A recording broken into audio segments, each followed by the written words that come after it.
Assalamualaikum warahmatullahi wabarakatuh.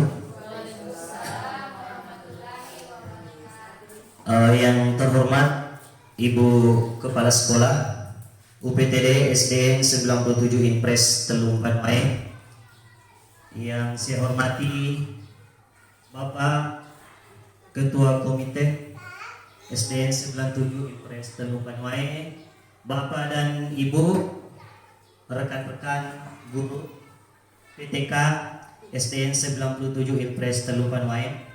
Perkenankan saya di sini berdiri di hadapan Bapak dan Ibu kapasitasnya sebagai calon guru penggerak yang diberikan tugas untuk mengimbaskan pemahaman tentang budaya positif kepada Bapak dan Ibu. Puji syukur kita panjatkan kepada Allah Subhanahu wa taala karena pada kesempatan pagi menjelang siang hari ini alhamdulillah kita bisa berkumpul untuk bersama-sama mengikuti diseminasi modul 1.4 tentang budaya positif. Salam dan salawat kepada Nabiullah Muhammad sallallahu alaihi wasallam sebagai suri teladan bagi kita semua. Baik, Bapak dan Ibu, sebelum kita masuk pada pembahasan tentang budaya positif, mungkin di antara Bapak dan Ibu ada yang bisa memberikan sedikit apa yang kita pahami tentang budaya positif tersebut. Mungkin ada di antara Bapak dan Ibu yang bisa kira-kira menurut kita apa itu budaya positif di sekolah. Ya, Abe. Makasih atas kesempatan yang diberikan. Menurut pemahaman saya, budaya positif yang ada di sekolah yaitu kebiasaan-kebiasaan yang dilakukan oleh siswa dan siswa yang berdampak yang positif, misalnya membudayakan mengucapkan salam setiap bertemu dengan Bapak dan Ibu guru, kemudian membiasakan membaca doa sebelum belajar, membiasakan mengerjakan salat duha yang biasa dilaksanakan di sekolah, membudayakan budaya mempetabe apabila lewat di depan Ibu guru. Mungkin hanya itu, Pak. Terima kasih. Assalamualaikum warahmatullahi wabarakatuh. Ya, Waalaikumsalam warahmatullahi wabarakatuh. Terima kasih banyak, Bu. Betul sekali apa yang disampaikan Ibu tadi, bahwa budaya positif itu adalah kebiasaan-kebiasaan yang kadang kita lihat muncul dari perilaku sikap anak-anak kita. Seperti yang disampaikan tadi oleh Ibu, bahwa pembiasaan memberikan salam atau budaya mempetabi. Ya, itulah budaya-budaya positif yang akan kita jumpai dan kita harapkan tertanam dalam diri anak-anak kita. Nah, di sini kita bisa lihat apa itu budaya positif, yaitu perwujudan dari nilai-nilai atau keyakinan universal yang diterapkan di sekolah. Ya. Jadi, Bapak dan Ibu, dalam perwujudan visi dari seorang guru mengandung unsur nilai-nilai kebajikan atau kebiasaan-kebiasaan yang berpihak kepada murid. Jadi sekarang paradigma pemikiran kita, pemahaman kita tentang pembelajaran di sekolah itu mulai sekarang itu harus kita rubah. Iya, karena dari budaya positif inilah akan kita tampilkan keteladanan bagi seorang guru. Artinya kebiasaan-kebiasaan pembelajaran yang kita lakukan dulu-dulunya itu, dulu kan pembelajaran itu berpusat pada kita sebagai guru. Apa yang kita mau itu yang terjadi dalam proses pembelajaran yang kita laksanakan. Nah, sekarang untuk budaya positif ini, pembelajaran yang kita lakukan di kelas itu harus berpusat atau berpihak kepada murid. Murid yang kita tahu, yang harus kita cari apa maunya. Murid yang harus kita gali apa kebutuhan mereka dalam pembelajaran itu. Nah, jadi sekarang itu kalau bisa dikatakan 380 derajat itu perbandingan pembelajaran dulu dengan sekarang. Nah, baik, kita lanjut Bapak dan Ibu. Di sini ada 5 konsep budaya positif. Inilah yang saya sampaikan tadi bahwa di sini ada 5 konsepnya. Pertama yaitu teori motivasi, hukuman dan penghargaan, restitusi. Yang kedua keyakinan kelas. Ketiga kebutuhan dasar manusia dan dunia berkualitas. 4, 5 posisi kontrol. Kemudian yang terakhir adalah segitiga restitusi. Sekarang kita masuk pada poin yang kedua, keyakinan kelas.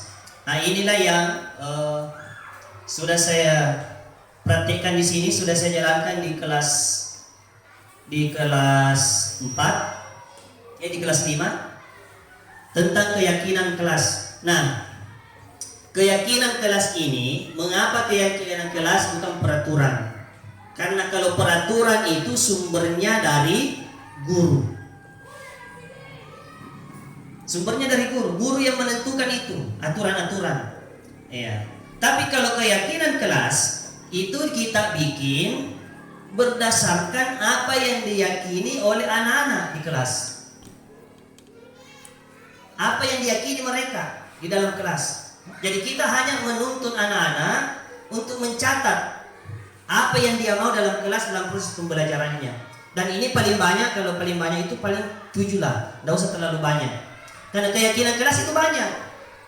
Bisa menghargai, menghormati, mandiri, bertanggung jawab, berakhlak mulia. Nah ini nanti, tapi poin-poinnya banyak.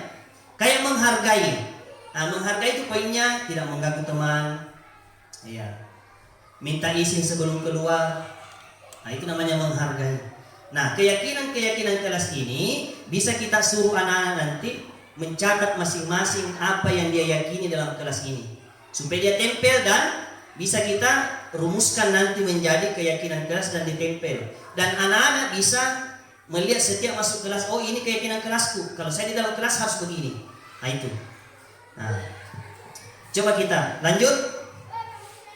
Mengapa keyakinan kelas? Mengapa kita memiliki peraturan tentang penggunaan helm misalnya? Ini contoh ini.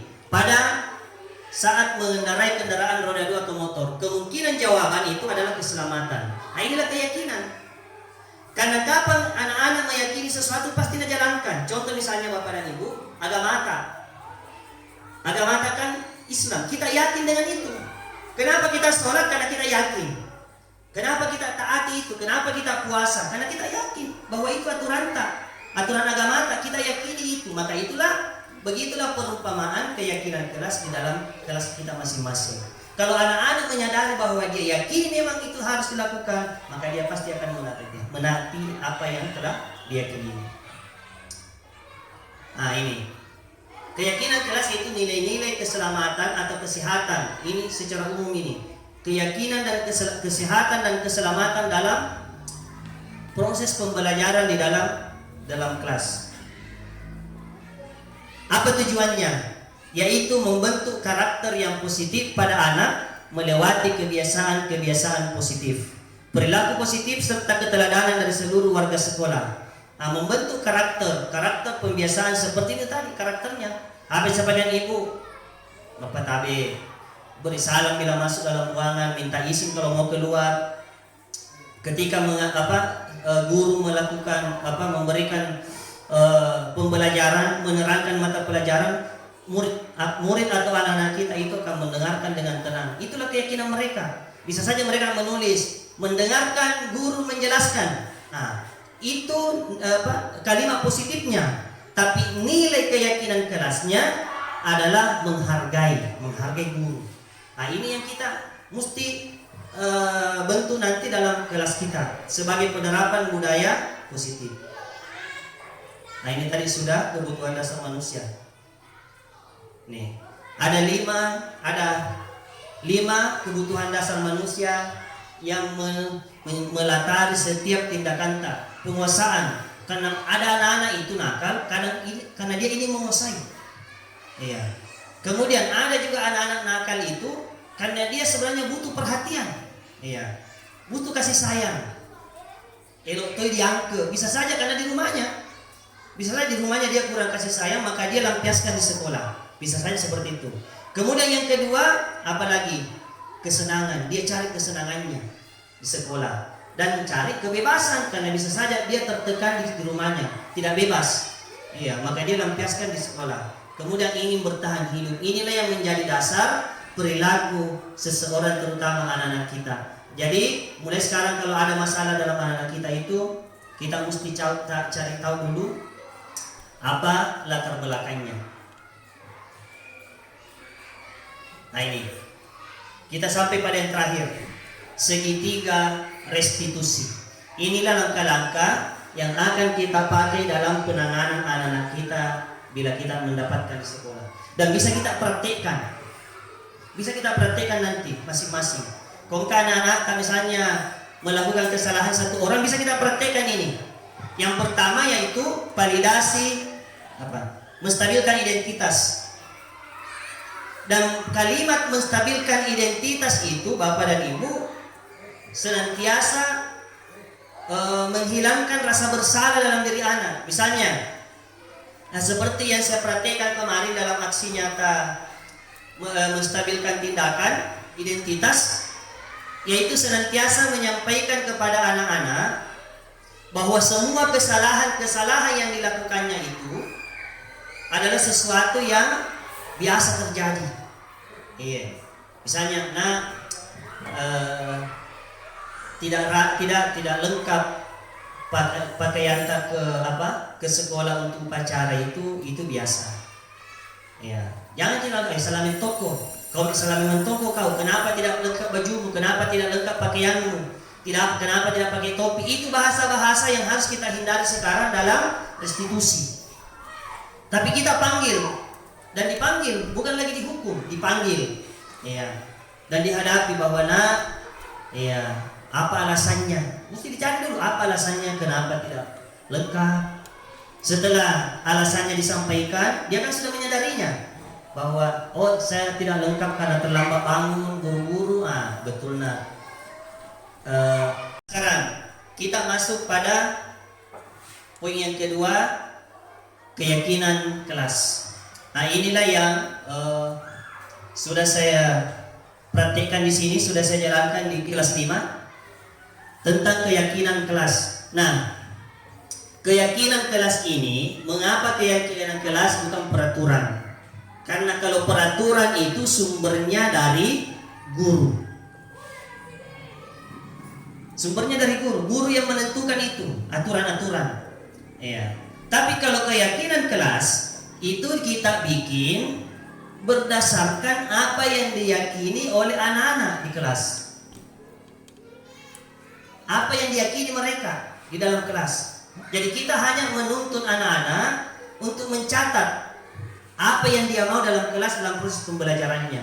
Dan ini paling banyak, kalau paling banyak itu paling 7 lah, tidak usah terlalu banyak.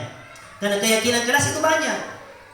Bisa menghargai, menghormati, mandiri, bertanggung jawab, berakhlak mulia. Nah ini nanti, tapi poin-poinnya banyak.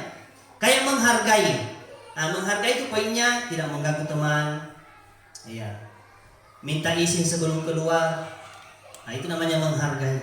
Nah keyakinan kelas ini bisa kita suruh anak-anak nanti mencatat masing-masing apa yang dia yakini dalam kelas ini, supaya dia tempel dan bisa kita rumuskan nanti menjadi keyakinan kelas dan ditempel. Dan anak-anak bisa melihat setiap masuk kelas, ini keyakinan kelasku. Kalau saya di dalam kelas harus begini.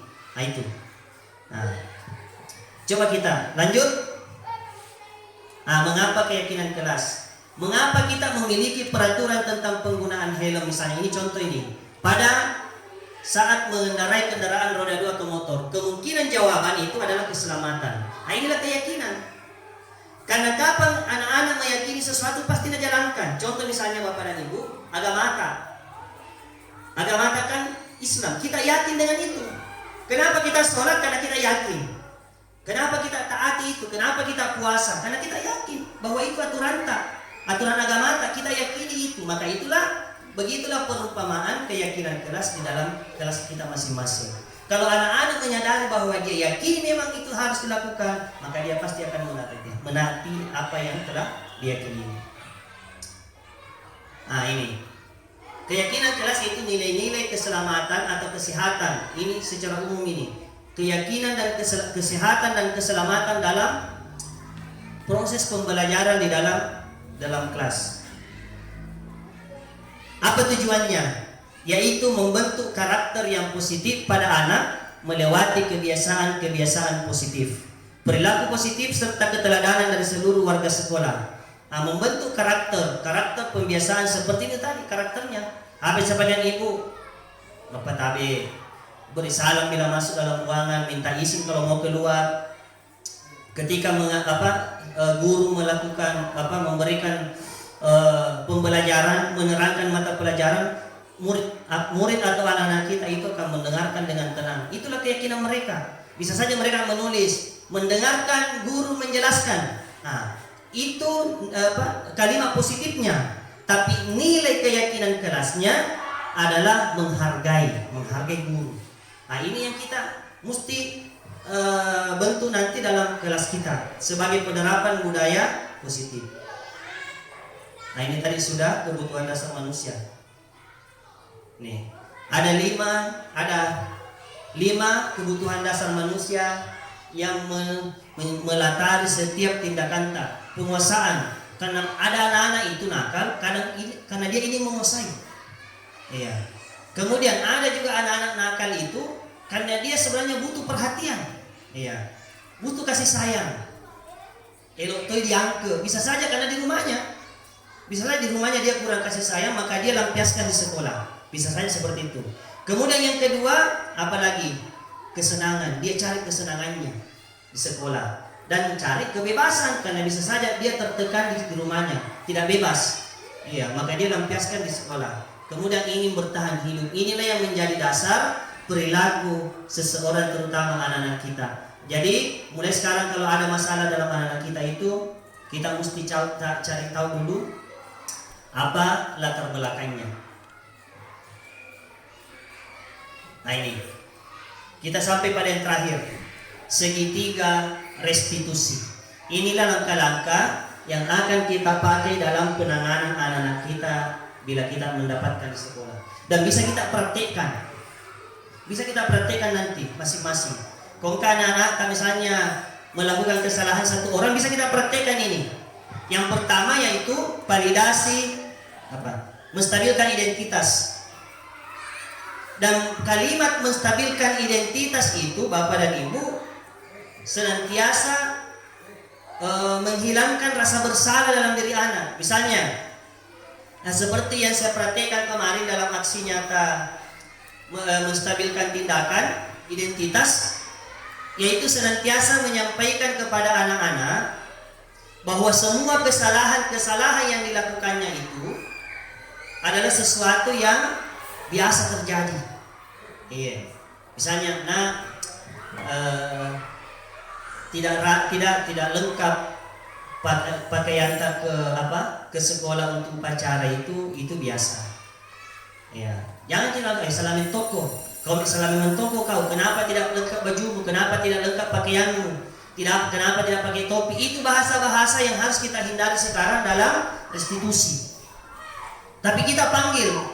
Dan dipanggil, bukan lagi dihukum, dipanggil, ya, dan dihadapi bahwa apa alasannya? Mesti dicari dulu apa alasannya, kenapa tidak lengkap. Setelah alasannya disampaikan, dia kan sudah menyadarinya bahwa saya tidak lengkap karena terlambat bangun, buru-buru. Betul kamu sudah terlambat dan menyadari bahwa kenapa tidak lengkap karena terlambat. Kenapa terlambat? Karena lambat bangun. Nah, sekarang perbuatan yang seperti itu tidak jadi masalah. Itu biasa terjadi. Semua orang pasti pernah melakukan kesalahan. Nah, tapi kita harus memvalidasi tindakan yang salah. Memvalidasi dengan cara kamu tentu punya alasan. Adakah cara yang lebih baik? Nah, ini cara yang lebih baik, inilah solusi. Ada yang disuruh sapa solusinya. Jadi kita pada cara supaya mutuli agak senang lengkap pakaimu. Pasti dia akan berpikir tadi kan saya tidak lengkap karena buru-buru. Kenapa saya buru-buru? Karena lambat bangun. Maka dia akan mencari solusinya sendiri. Berarti kalau begitu, nanti saya tidak boleh lambat bangun. Itulah solusinya. Saya tidak boleh lambat bangun. Kalau memang dia tidak mampu menemukan itu, nah kita yang sampaikan bahwa solusinya ini, nah tidak boleh lagi lambat bangun. Nah itu contoh. Kemudian yang terakhir, menanyakan keyakinan. Apa keyakinan? Keyakinan kelas apa yang telah disepakati, kemudian kamu ingin menjadi orang yang seperti apa? Di sini ada dua poin. Keyakinan kelas yang kamu langgar. Kenapa misalnya tidak lengkap pakaian waktu upacara? Apa keyakinan yang kita langgar? Yang pertama adalah tanggung jawab. Kamu tidak bertanggung jawab namanya itu. Kamu juga tidak mandiri. Mandiri artinya memperhatikan diri sendiri, menyiapkan pakaian sendiri, mengurus diri sendiri, itu namanya mandiri. Iya. Nah setelah itu kita menanyakan, kamu ingin seperti apa nanti? Dan dia pasti jawab, kalau saya sudah melakukan tindakan untuk mengatasi hal tersebut, saya akan menjadi orang yang mandiri. Saya akan menjadi orang yang bertanggung jawab. Dan pada akhirnya nanti dengan langkah restitusi, kita menemukan solusi bersama dengan murid. Maka anak akan merasa tidak disalahkan. Mungkin Bapak dan Ibu, ini yang sampai di sini, dan tetapi mudah-mudahan sedikit ada kita bisa tangkap tentang bagaimana budaya positif bisa ditanamkan di sekolah kita, untuk bagaimana sekolah kita ini kedepannya bisa lebih baik dalam pengembangan media ataupun pembelajaran di kelas kita masing-masing. Karena di sini kita saling mengisi Bapak dan Ibu, apapun kebutuhan bisa kita komunikasikan dalam artian kita bekerja sama, berkolaborasi antara kepala sekolah, guru dan komite. Tiga komponen ini tidak boleh terpisah. Di sekolah kita ini bisa meraih apa yang mereka inginkan sebagai kodratnya. Ada namanya di guru penggerak itu Ki Hajar Dewantara mengatakan, kita harus menuntun anak sesuai dengan kodrat alamnya, dengan kodrat zamannya. Kodrat alamnya sekarang, lingkungan ini bagaimana? Kodrat zamannya sekarang, perkembangan sekarang bagaimana? Inilah yang menjadi tantangan bagi kita untuk menuntun anak-anak kita, mudah-mudahan bisa selamat dalam kodrat alamnya dan bisa selamat dalam perkembangan zaman. Mungkin ini sekian, dan terima kasih Bapak dan Ibu. Saya akhiri, wabillahi taufiq wal hidayah. Wassalamualaikum warahmatullahi wabarakatuh.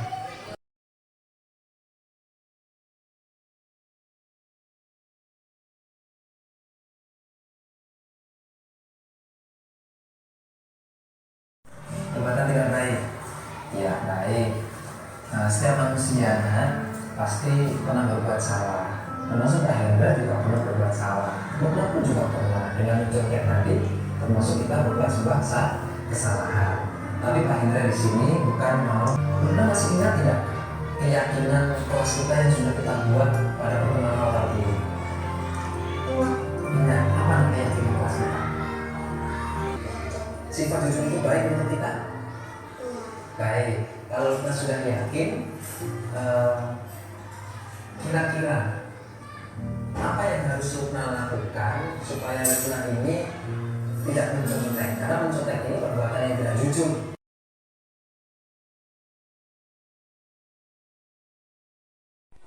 Baik, yang sudah selesai silakan naik untuk menempelkan. Ya, tapi jangan perlombaan. Ya, jangan terlalu dekat supaya penuh sebentar di dia. Nah, sisi bawah lagi, di bawahnya lagi. Bawahnya ya. Oke. Oke, baik. Tambah lagi. Oke. Ya.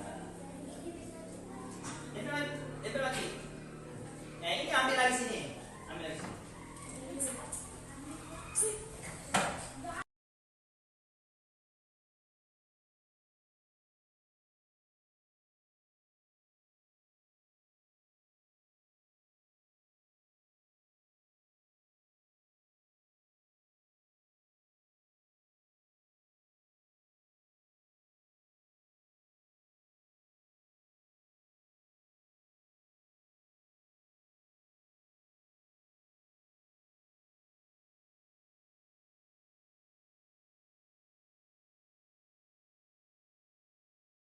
Baik, Nak Widya, Pak Guru panggil ke depan ini karena tadi Pak Guru perhatikan Nak Widya waktu pertama masuk itu langsung sibuk-sibuk di meja.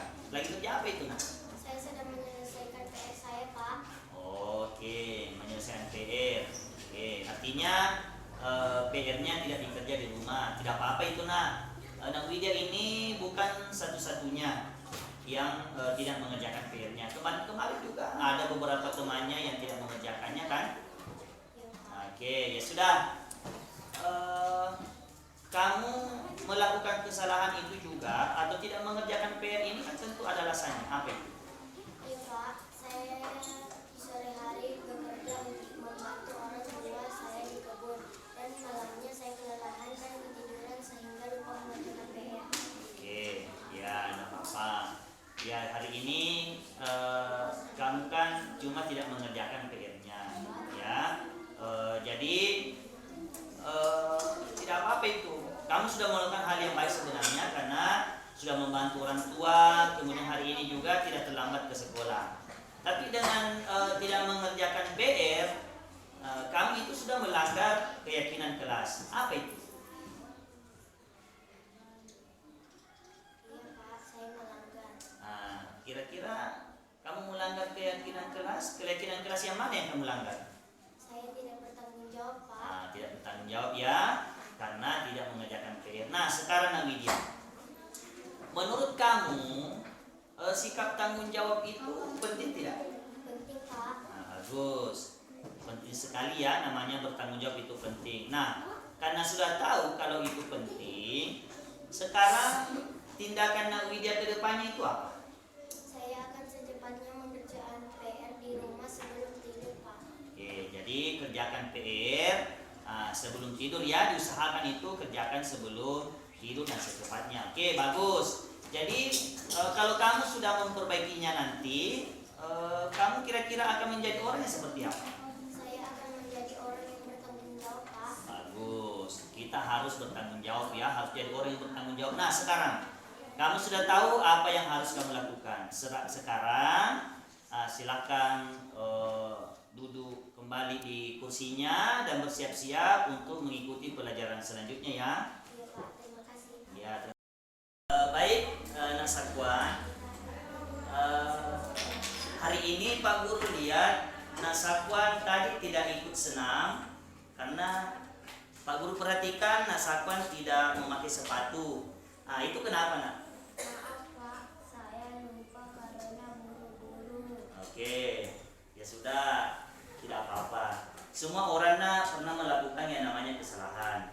Seperti halnya itu tidak pakai sepatu, Kemanta juga kemarin-kemarin ada yang seperti itu. Nah, jadi Nak Sakwan ini tidak memakai sepatu karena terburu-buru ya. Iya, Pak. Tapi saya takut dihukum. Nanti saya malu sama teman-teman. Nah, ya sudah, tidak apa-apa. Nah, Sakwan melakukan kesalahan atau tidak memakai sepatu ini tentu ada alasannya kan? Iya, Pak. Saya bangunnya kesiangan dan terburu-buru karena saya diantar kakak saya yang mau juga berangkat sekolah ke SMP, Pak. Oh, jadi kakaknya sekolah di SMP ya? Iya. Ya, jadi hari ini kamu kan tidak terlambat. Ya, cuma karena lupa memakai sepatu. Iya, Pak. Nah, sekarang Nak Sakwan, kamu kan tidak memakai sepatu karena terburu-buru. Tentu kamu melanggar keyakinan kelas apa tidak? Iya, Pak. Saya melanggar. Nah, jadi keyakinan kelas apa ya kira-kira yang kamu langgar? Saya tidak mandiri dan disiplin waktu, Pak. Oke, tidak mandiri dan tidak disiplin waktu. Nah, sekarang kamu tahu tidak disiplin waktu itu penting tidak buat kamu? Penting, Pak. Oke, bagus. Karena kamu sudah tahu bahwa disiplin waktu itu penting. Nah, sekarang apa yang akan kamu lakukan ke depannya? Saya akan bangun lebih cepat, Pak, dan menyiapkan sepatu lebih awal. Oke, bagus. Jadi, Nak Sakwan sudah memperbaiki kamu nantinya. Seterusnya apa yang akan kamu lakukan? Saya akan menjadi orang lebih disiplin dan Baik, sekarang kan kamu sudah tahu harus melakukan namanya disiplin, harus mandiri dan memperbaiki semua itu. Jadi sekarang kamu ikut bergabung bersama teman-temanmu untuk ikut senam ya. Iya Pak, terima kasih. Ya oke, terima kasih. Assalamualaikum warahmatullahi wabarakatuh. Perkenalkan, nama saya Widya. Hari ini saya senang sekali karena saya tidak diberi hukuman oleh Pak Guru saya yang bernama Pak Ahmad karena saya tidak mengerjakan PR. Terima kasih Pak. Assalamualaikum warahmatullahi wabarakatuh. Assalamualaikum warahmatullahi wabarakatuh. Perkenalkan, nama saya Zakwan. Saya bersyukur karena tidak dihukum Pak Arkan karena tidak memakai sepatu hari ini. Terima kasih Pak. Assalamualaikum warahmatullahi wabarakatuh.